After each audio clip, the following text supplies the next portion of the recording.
पहिल्यांदा तर श्री भगवंतांच्या चरणी मी नतमस्तक होतो आणि मला अतिशय आज आनंद आहे की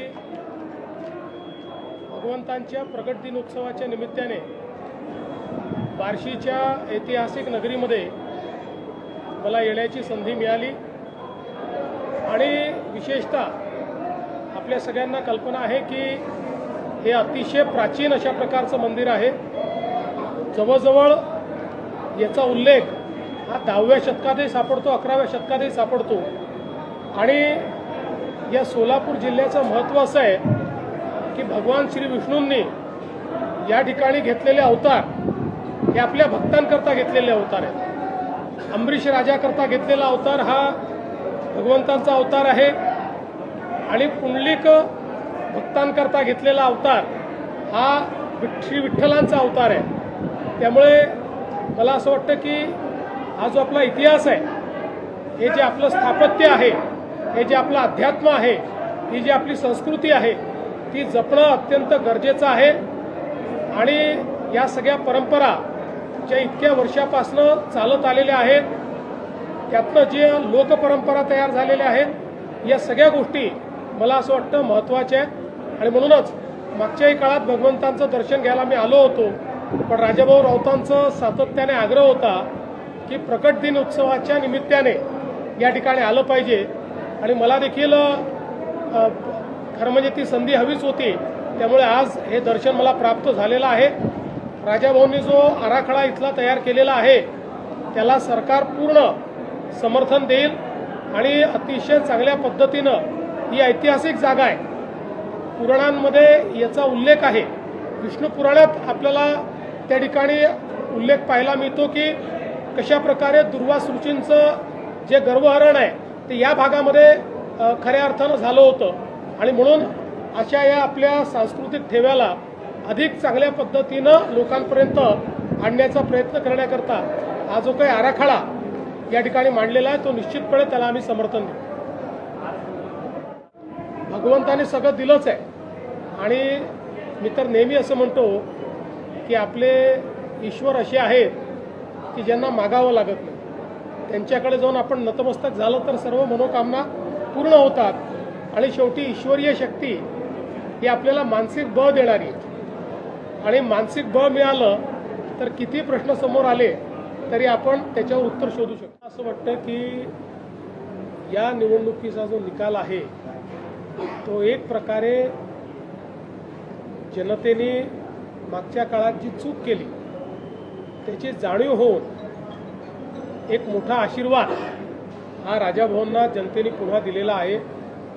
किंबहुना सातत्याने वर्षानुवर्ष जनतेची सेवा करणारे, जनतेकरता संघर्ष करणारे राजाभाऊ आहेत। त्यामुळे मी एवढंच सांगेन की त्यांना अजून भरपूर राजकीय आयुष्य आहे, अनेक पदं त्याच्यामध्ये मिळतील आणि निश्चितपणे त्यांच्यासारख्या नेत्याची भारतीय जनता पार्टीत कदरच होती।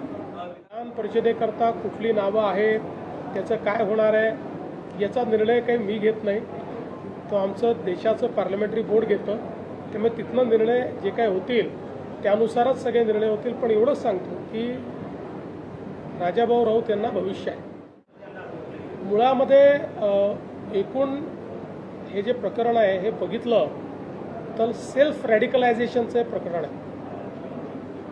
मोठ्या प्रमाणात पुस्तकं, साहित्य, इंटरनेट या माध्यमातनं रॅडिकलायझेशनचा जो प्रयत्न आहे त्या प्रयत्नातनं हा जो व्यक्ती आहे, आरोपी आहे, हा तयार झालेला दिसतोय।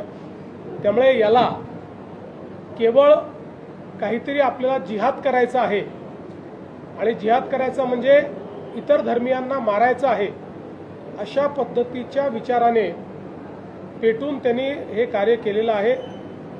त्याला पकडलेलं आहे। आता ATS आणि NIAची मदत घेऊन या रॅडिकलायझेशनच्या पाठीमागे कोण कोण आहे हे देखील या ठिकाणी शोधण्यात येईल। याचं कुटुंब हे परदेशात आहे, ते अमेरिकेमध्ये आहे, हाही अनेक वर्ष परदेशात राहिलेला आहे। त्यानंतर इथे आल्यानंतर पहिल्यांदा कुर्ल्यामध्ये आणि त्याच्यानंतर नवानगरला तो राहायला आला। त्यामुळे आता याच्या पाठीमागे कोण कोण आहेत, याच्या लिंकमध्ये कोण कोण आहेत, अजून कोणी असे रॅडिकलाइज झाले आहेत का, या सगळ्या गोष्टी ज्या आहेत त्या आता तपासामध्ये पुढे येतील. आपल्याला कल्पना आहे की महाराष्ट्रामध्ये दरवर्षी आपण FRP जी आहे ही 99% वर अचीव करतो. थोडं मागे पुढे होतं कारण मार्केटमुळे कारखान्यांवरही कधी आणि अनेक वेळा आपणही मदत केली आहे, सरकारने मदत केली आहे. याही वर्षी ऊस कारखानदारीच्या संदर्भात एक बैठक आम्ही घेतली. त्याच्यावर एक आम्ही सचिव समिती तयार केलेली आहे. या सचिव समितीला यावेळच्या हंगामापुढची काय अडचणी आहेत त्या अडचणींचा आढावा घेण्याकरता सांगितलेला आहे. त्यानंतर एक शिष्टमंडळ घेऊन पुढच्या काळामध्ये मी स्वतः केंद्र सरकारकडे जाणार आहे.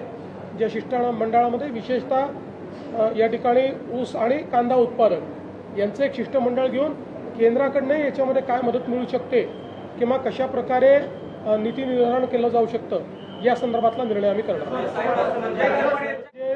निरर्थक वाद उभा झालेला आहे. पहिल्यांदा तर हे लक्षात ठेवा की या देशामध्ये छत्रपती शिवरायांचा कोणी अपमान करू शकत नाही.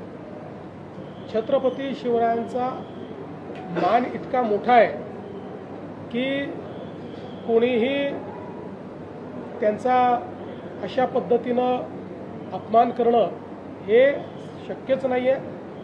आता हे जे पुस्तक लिहिलं गेलं आहे 1979ला लिहिलं गेलेलं आहे त्याच्यावर आज वाद उकरून काढायचा आणि दोन्ही बाजूंनी एकमेकावर भिडायचं, मला असं वाटतं की शुद्ध असामाजिक अशा पद्धतीचं, असंवेदनशील अशा पद्धतीचं हे कृत्य आहे. मला असं वाटतं आक्षेप घेणाऱ्याने पुस्तक वाचलं आहे की नाही मला माहिती नाही. आंदोलन करणारे तिकडनं जे आलेले आहेत ते आपण कशाकरता करतो हे त्यांना माहिती आहे की नाही मला माहिती नाही. केवळ कुठला तरी मुद्दा पकडायचा आणि त्याच्यावर विवाद उभा करायचा आणि चर्चेत राहायचं हा प्रयत्न योग्य नाही. किरीट सोमय्यांची मागणी आम्ही मान्य केलेली आहे. त्यानुसार त्या ठिकाणी तो जो तपास आहे हा तपास क्राईम ब्रँचला वर्ग करण्यात आलेला आहे आणि त्याचसोबत ज्या ज्या लोकांनी या तपासामध्ये कुठेही कुचकामीपणा केलेला आहे त्यांच्यावर आम्ही कारवाई करतो. म्हणजे पहिले कलेक्टरची कमिटी असते, त्याच्यानंतर पालकमंत्र्यांची समिती असते, त्याच्यानंतर जिल्ह्याची समिती करून तो राज्याच्या समितीकडे येतो, मग त्याच्यानंतर HPC असते, त्याच्यानंतर मुख्यमंत्री कमिटी असते. एवढ्या सगळ्या याच्यातनं एक आराखडा जातो त्यामुळे तो प्रोसेसमध्ये आहे. चला धन्यवाद.